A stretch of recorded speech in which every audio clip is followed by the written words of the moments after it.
Bonjour et bienvenue à Tatami, très heureux de vous retrouver. Mesdames et messieurs, nous allons ouvrir par le Kung Fu pour vous parler justement des 6e championnats d'Afrique de Kung Fu Wushu qui ont déjà démarré depuis le 6 ici à Dakar au Stade Marius Ndiaye. Déjà, si vous allez à Marius Ndiaye, vous trouverez certainement que la compétition a démarré, c'est du matin au soir. Alors, il va falloir y aller. Je vous montre déjà ces quelques images avec ces garçons et filles, les cadets, les minimes, les juniors, qui se sont retrouvés pendant quelques jours à l'arène nationale pour une préparation en profondeur. Alors, on va parler aussi de judo, parce qu'il y a les championnats d'Afrique, j'allais dire, les championnats du Sénégal de judo par équipe qui sont tenus à la caserne Samba Diéry Diallo et remportés par Amajelo, association arts martiaux, jeux et loisirs de Gataba, Gata Amadel Ba, avec son fils Khalidou qui a pris le relais. Alors vous entendrez les différents responsables, le président de la fédération, Union Vie, tout ce beau monde va nous parler justement de judo. Alors, on a fait une sortie pédagogique à Niag. Alors, le but, c'était de faire une journée de détection en plus, permettre aux enfants de découvrir plein de choses, les animaux, les bovins, les moutons, etc., etc. Mais surtout, le prétexte, c'était de faire une journée d'initiation au pistolet à air comprimé et à la carabine. Pourquoi? Les Jeux olympiques de la jeunesse de 2026. Et ça, je pense que le président de la fédération, Mamadou Ba, en est heureux. On a passé une agréable journée là-bas à Niag et nous vous montrerons ces quelques images. Alors, tout de suite, je vous laisse regarder les entraînements à l'arène nationale avec le Kung Fu Wushu. Restez avec moi, je reviens dans un instant après ceci.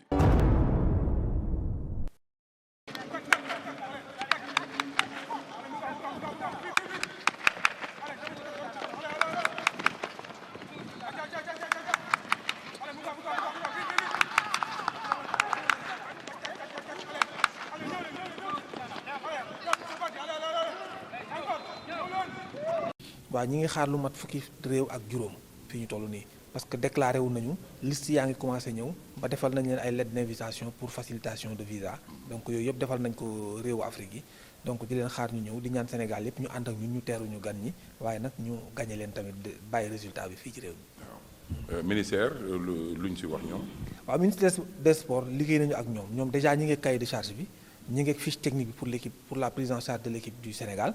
donc yooyu yëpp am nañ ko maa ngi liggéey ak suñuy technicien ak seeni technicien ñu ngi liggéey di préparer jëm ci prise en charge bi lan ak lan la donte exeegul ndax fi ñu toll nii déroulé nañu ñun commencé nañu bu baax ndax équipe nationale ñi ngi biir regroupement commencé nañu te loolu mi ngi bokk ci biir cahier de charge bi donc xale yaa ngi ci biir ñun commencé nañu mënuñu xaar donc parce que li ci aju dafa bari da ngay dem di sélectionner lu mat ñeent fukki xale tey jii ñi ngi leen téye en regroupement donte du ñu soxla loolu yëpp mais dinañ leen téye parce que dinañ dem ba ci biir am ñeneen ñoo xam di nga gis loo gisul woon ci ñoom cas de blessure yi da nga koy bàyyi waale xel donc fii ak balaa boobu ñu def ko donc dugg nañu regroupement ak li ci war yëpp transport bi ak yooyu yëpp ñu ngi ñaan daal ministère bu ñu mënee teel a walluñu su ko defee ñu mën a dugg ci liggéey bi ñun commencé nañu. waaw mais bien sûr dañu war a teel a wallu parce que fii ñu jëm dafa am une importance capitale parce que boo xoolee Sénégal organisé na championnat d'Afrique senior ñaari yoon en 2011 et en 2019 mais particularité bi nekk ci bii mooy dañu dem Texas fédération internationale imposé sax laa mun a wax ne fédération africaine championnat d'Afrique junior il faut ngeen jox ko Sénégal parce que Sénégal moo war a accueillir les Jeux olympiques Dakar 2026 donc il faut que ñu am benn compétition majeure bu mu tax ñu mën a xool leen ci wàllu organisation lan ak lan la ñuy def ak seen équipe ñëw ak seen taxawaay donc dinañu permettre public bi ñu dund compétition balaa boobu moo tax ñun waruñu juum dañu war a góorgóorlu ba bu ñu fi ñëwee seen xel gën a dal ci fi ñu jëm ndax bu leen fàtte ni Kung Fu bi mooy nekk première fois mu war a participer ci Jeux olympiques donc bu ñu joxee organisation bi ci Dakar ñun dañu war a relever le plateau yóbbu ko foo xam ne réew mosu ko faa yóbbu comme organisation. muy compétition boo xam ne ñu ngi ciy woo ñëpp parce que boo xoolee tey tous les présidents de fédération ñu ngi leen di woo mais particulièrement ñi nga xam ne dañuy yëngu ci art martial muy tey muy karaté mon ami et grand frère El Mokhtar. ñu ngi koy woo vraiment ñu ñëw jàppale ñu Babacar Ngom Babacar Fall bu taekwondo Viet maître yépp képp kuy président de fédération ñu ngi lay woo pour nga ñëw jàppale fédération bi pour aussi ñu mën a réussir événement bi mais am na koo xam ni kooku dinaa ko woo bu baax a baax a baax c'est le président de la fédération sénégalaise de football c'est Augustin Senghor dafa am lu ma bëgg gan yi ñëw Gorée laa leen bëgg a terale ñu ñëw def fa visite parce que dafa am une visite touristique après chaque compétition cette fois-ci nag yow en tant que président en tant que maire de Gorée dama bëgg nga dalal ñu def fa cocktail bu baax gungewaat gan ñu bu ñu demee di fàttaliku Sénégal di fàttaliku Gorée.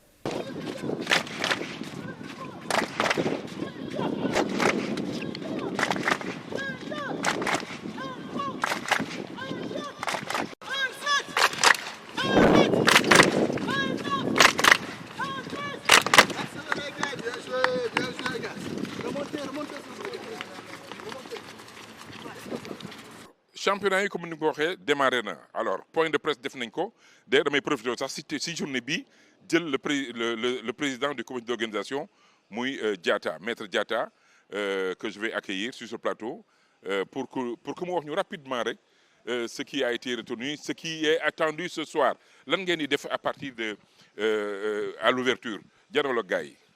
waaw merci beaucoup Sensei incha allah à l'ouverture danañu def animation culturelle ci ngoon si nii ci ngoon si wane li nga xam ne mooy cosaanu Sénégal ci yeneen réew yi fi teew dana amale également démonstration benn équipe boo xam ne c'est composé de Chinois defaale ay démonstration defaale également yenn présentation yoo xam ne vraiment lépp rek day jëm ci cadre animation bi wane naka la ñuy préparer événement bi. mais ouverture officielle bi à 16h la. 16h la 16h lañ koy ubbi incha allah nga xam ne dina fekk kilifa yëpp ñëw parce que même ambassadeur Chine dafa mobiliser. mbooloom chinois yi nga xam ne ñoo nekk fii sax pour ñu ñëw fekk yëf yi parce que ñoom chinois yi affaire bi dañu ko jëlee à cœur. Je vous encourage et on se donne rendez-vous tout à l'heure. Hein, dans 1 heure on va se retrouver parce que là je suis à Marius Ndiaye parce que fii lañ koy defee kon mbokk yi il va falloir se déplacer parce que quand le Sénégal organise quand une fédération organise il est toujours intéressant que le public se déplace c'est important vraiment ñu ngi ñaan public bi parce que le monde du wushu est assez vaste le kung-fu bu mën nañu feesal ñoom rek mën nañu feesal stade bi donc on vous attend alors je vous laisse maintenant suivre cette compétition de judo les championnats du Sénégal de judo organisés ce dimanche matin à la caserne Samba Diéry Diallo benn finale la gagné par Ama Diallo avec Khalidou Gataba qui fait un travail excellent allez c'est parti.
Nafissa Tougué, vice-présidente de la Fédération sénégalaise de judo et disciplines associées. Nous venons d'assister à la 2e et dernière journée des championnats du Sénégal cadet junior. Hier, c'était la compétition individuelle. Aujourd'hui, nous avons eu 3 équipes qui se sont battues. Nous aurons souhaité avoir beaucoup plus d'équipes, ce qui veut dire que les clubs doivent recruter plus de combattants. Mais surtout, mon intime conviction, c'est que les jeunes doivent venir au judo. Parce que l'UNESCO a dit que le judo est le meilleur sport pour les enfants. Et le judo est une discipline d'arts martiaux qui forme l'homme de demain. Donc des compétitions d'hier aujourd'hui avec un très très bon niveau, de très beaux combats. On avait des clubs qui venaient de partout du Sénégal. Ça montre le caractère sénégalais de ce championnat qui n'est pas juste limité à Dakar. La compétition par équipe permet aux judokas qui se battent en individuel de pouvoir mesurer leur force, mais la force de leur équipe. Donc ça permet une solidarité entre équipes, une solidarité, une compréhension de l'équipe respecter tout le monde, c'est comme une chaîne. C'est toute l'équipe qui gagne ou c'est toute l'équipe qui perd. Donc, il faut que toute l'équipe soit ensemble, solidaire, pour pouvoir monter de niveau. Nous allons vers les Jeux Olympiques de Paris 2024 qui auront lieu dans moins d'un mois avec notre combattant Mbagnick Ndiaye qui va compétir chez les plus de 100 kilos. Et donc, ce ne sera pas une compétition facile parce que pour les Jeux Olympiques, il n'y aura pas beaucoup de qualifiés. Et Mbagnick devra affronter les meilleurs. C'est à lui de montrer qu'il y fait partie des meilleurs. Et c'est à lui d'avoir le courage d'aller chercher une médaille. Et je pense que c'est possible. Il faut juste que lui soit conscient de ses capacités, de sa force. Parce que Mbagnick peut autant nous faire un Arai-Goshi, un Uchumata, un Soinage ou un Sode Surikomi-Goshi. C'est des mouvements qui vont pour les grands de taille et pour les petits de taille. Ayant fait du mini-judo, Mbagnick est capable de combiner les deux. Et avec de la volonté, du courage et surtout l'assurance de savoir ce qu'il est venu chercher, il peut nous valoir une médaille pour Paris 2024.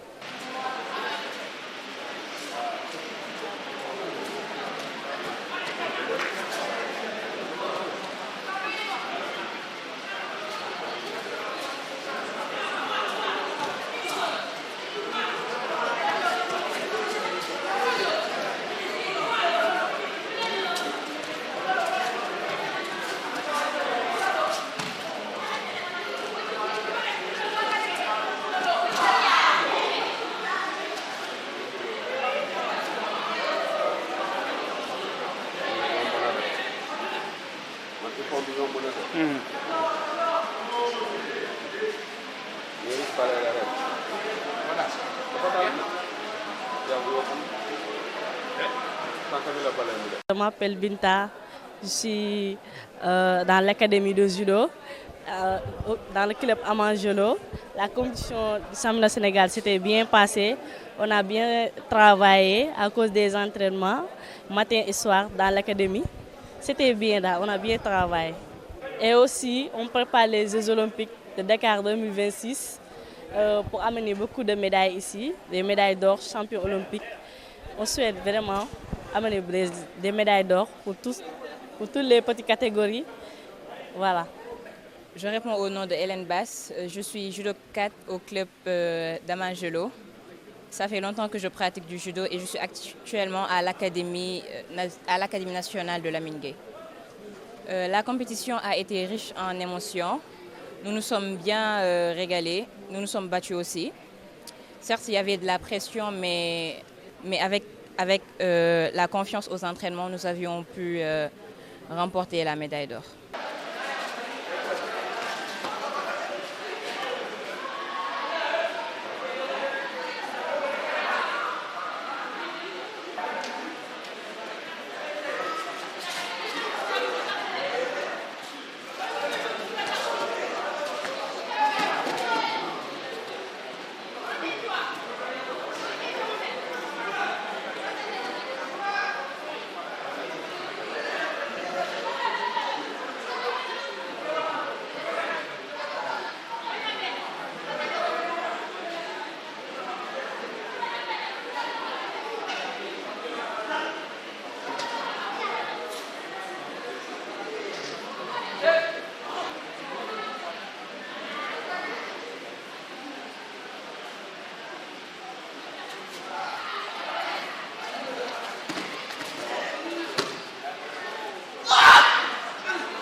Nous sommes très contents aujourd'hui d'avoir participé à cette compétition.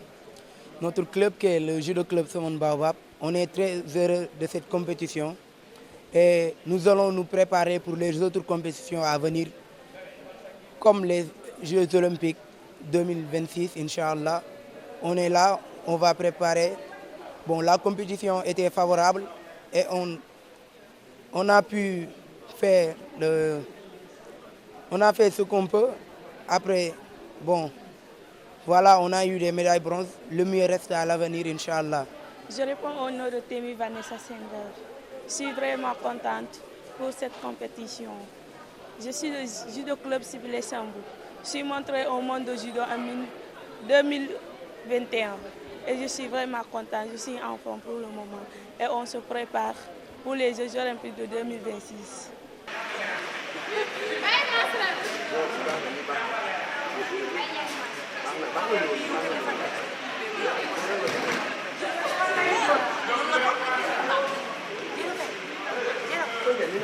Je m'appelle Cathy Fleury, je suis cadre technique de la Fédération française de judo. Il y a eu de très bonnes choses, donc j'ai regardé hier la compétition chez les jeunes, les cadets et les juniors, et aujourd'hui les équipes. Donc je peux voir qu'il y a vraiment des différences de niveau, mais c'est normal parce que c'est les catégories jeunes. Et on peut voir ressortir déjà quelques éléments dont on peut espérer qu'ils aillent loin en senior. C'est intéressant.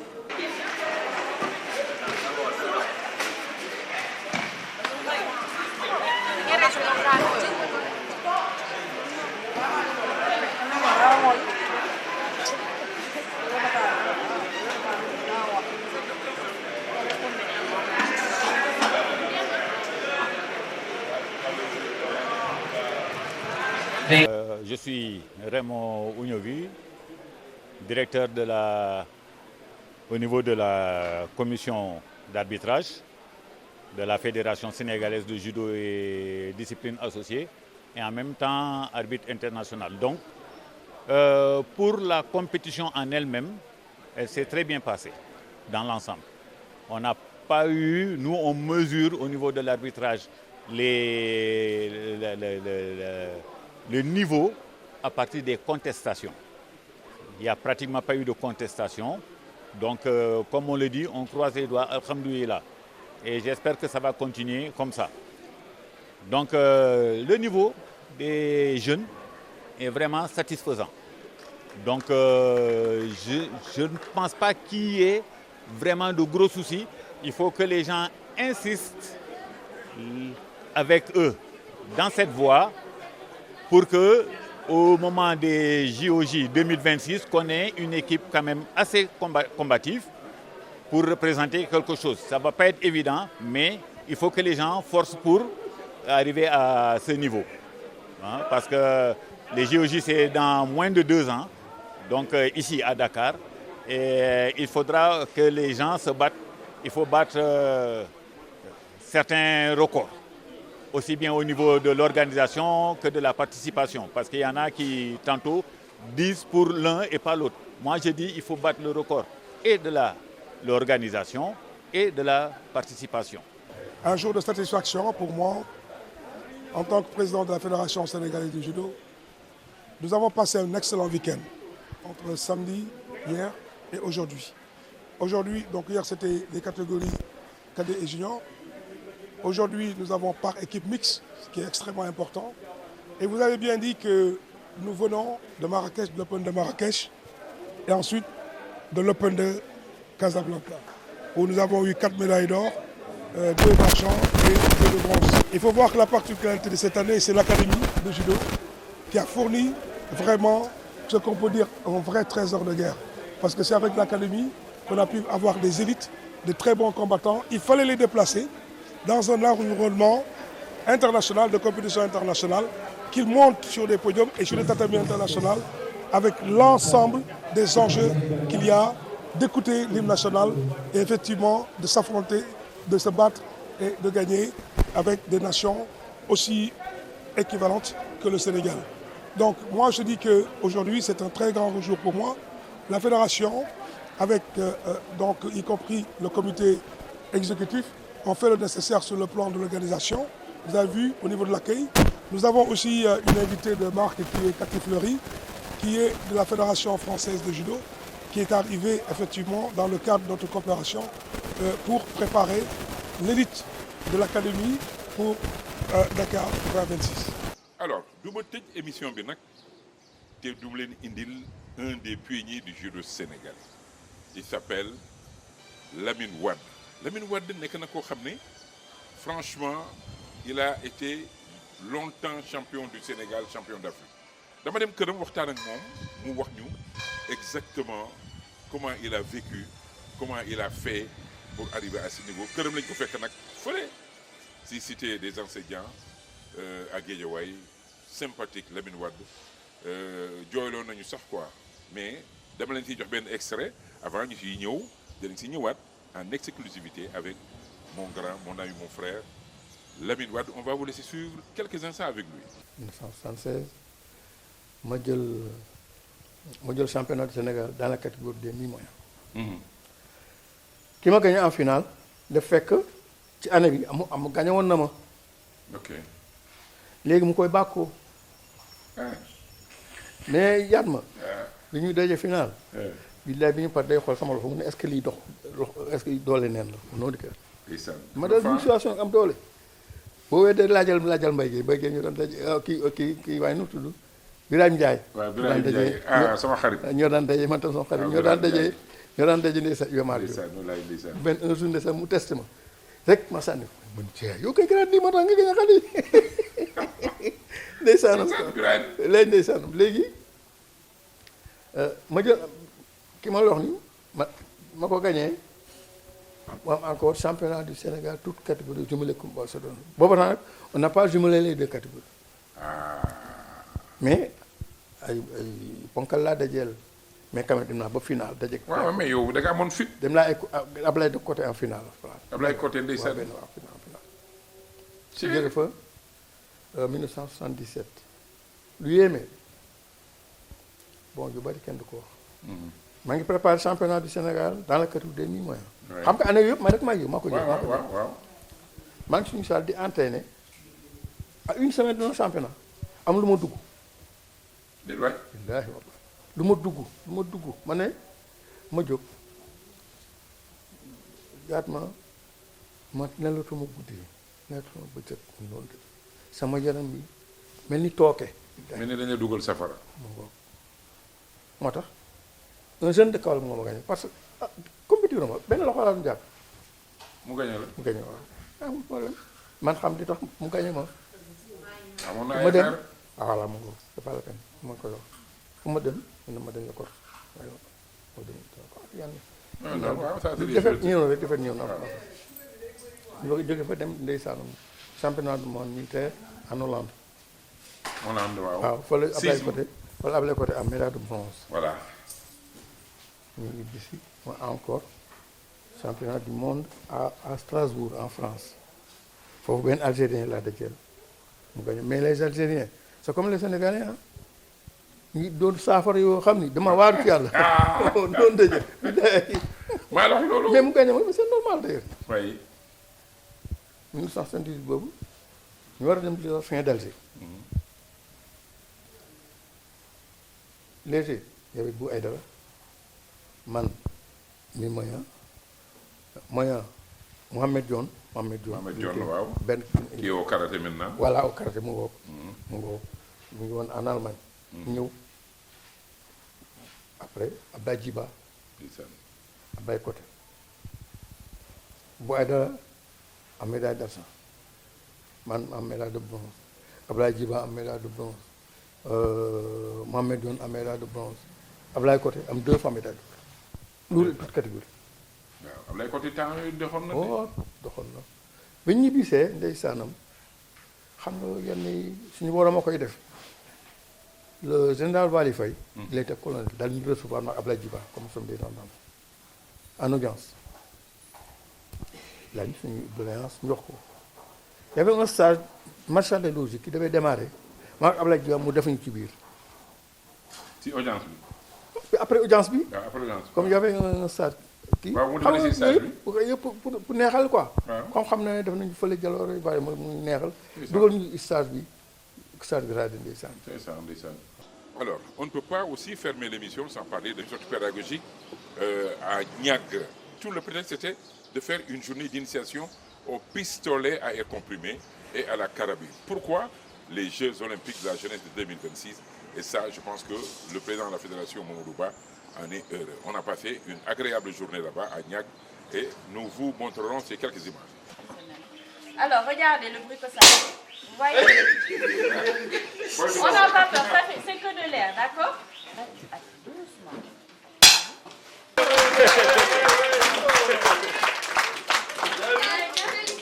Merci d'avoir suivi cette émission de Tatabi, mesdames et messieurs. Je vous donne rendez-vous samedi prochain pour le compte-rendu des championnats d'Afrique de Kung Fu Wushu qui ont démarré depuis le 6 et qui vont finir le 12, Inch'Allah, fii si Dakar, Sénégal. Yal na yàlla def jàmm ci réew mi. Alors, raxas ba mu set, setal réew mi, loolu waruñu xaar sax président di ko wax. Kooku ku nekk da nga war a setal sa buntu kër, ku nekk buntu këram bu ko setalee dëkk bi yëpp set. Kon mbokk yi, merci d'avoir suivi cette émission de Tatabi. On se donne rendez-vous samedi prochain, Inch'Allah.